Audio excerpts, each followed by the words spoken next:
ముందురా బాబు ముందురా బాబు ముందురా కొంచెం బాబు ముందురా కొంచెం ముందురా అయిపోతున్నారు పిల్లలు పరీక్షలు ఎలా వస్తాడు జ్ఞానం పని చేస్తాడు ఫోన్ ఎందుకు అని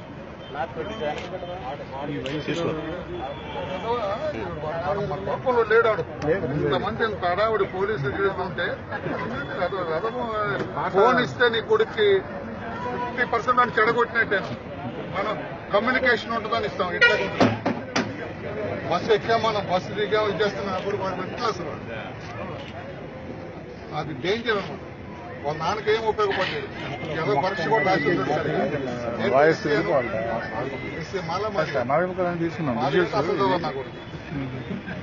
ఇంటర్మీడియట్ ఎట్లుంటాడు మరి లోకంలో లేకపోతే చుట్టుపక్కల పరిశీలించమంటాం మరి పరిశీలించట్లేదు ఎట్లా మరి చదువుకు బాగా ఏం పని చేస్తాడు పెయింటర్ మీ అమ్మ ఎన్ని ఎకరాల పొలం ఉంది లేదు కదా పొలం బ్యాంకు ఎంత ఉంది 6 ఎకరాలు ఎన్ని లక్షలు ఉన్నాయి బ్యాంకులో మరి ఎంత చదువుకుంటారు కష్టపడి చదువుకోవాలి ఎన్ని మానేసి ఫోన్లు గిన్నె మానేసి అటువంటి కూడా అవసరమైతే సెలవుల్లో పనికి వెళ్ళాలా కూలి పనికి వెళ్ళాలా ఆ డబ్బు నీ తల్లిదండ్రులకి వెళ్ళాలి వాళ్ళకి కావాలి బాబు ముందుకుండయా ఈ చెత్త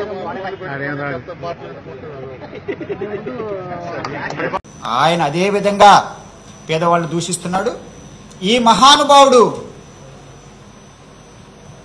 30 సంవత్సరాల ప్రజల సేవలో ఉంటూ ఏమి నేర్చుకున్నట్టు నాకు కనిపించలేదు. గత 9 సంవత్సరాలు రాజకీయంలో ఉంటూ కూడా ఏమి నేర్చుకున్నట్టు లేదు.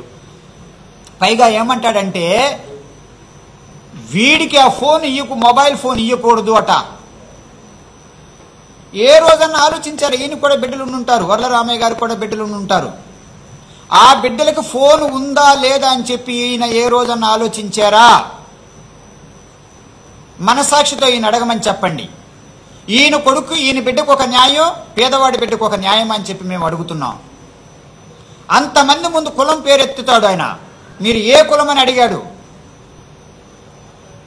అది ఏ విధంగా, అది సమంజసం, న్యాయం, అది ఏ విధమైన సంస్కృతి అని చెప్పి ఆయన అడుగుతున్నాను.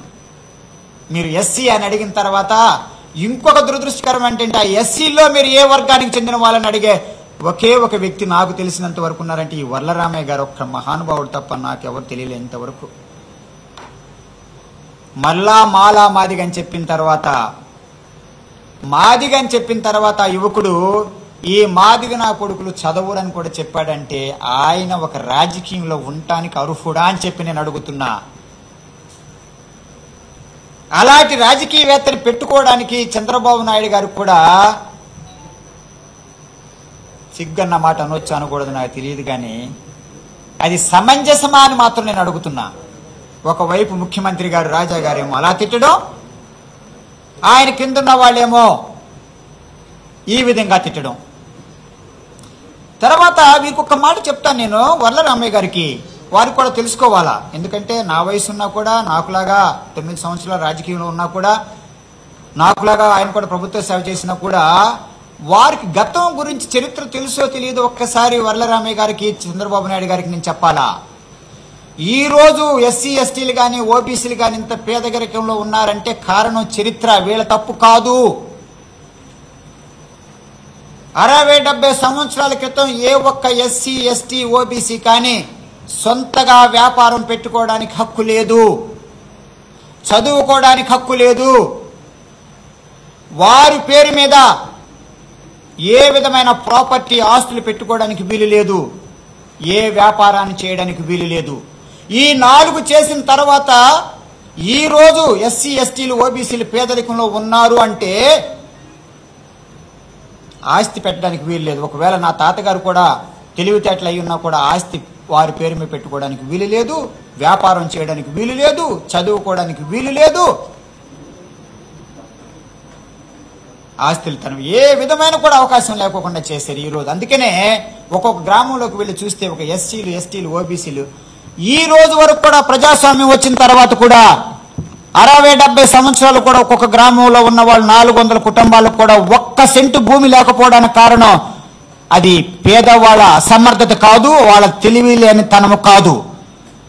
ఇది దశాబ్దాలుగా శతాబ్దాలుగా జరిగిన అన్యాయం అని చెప్పి వర్లరామయ్య గారు తెలుసుకోవాలా, చంద్రబాబు నాయుడు గారు కూడా తెలుసుకోవాలా.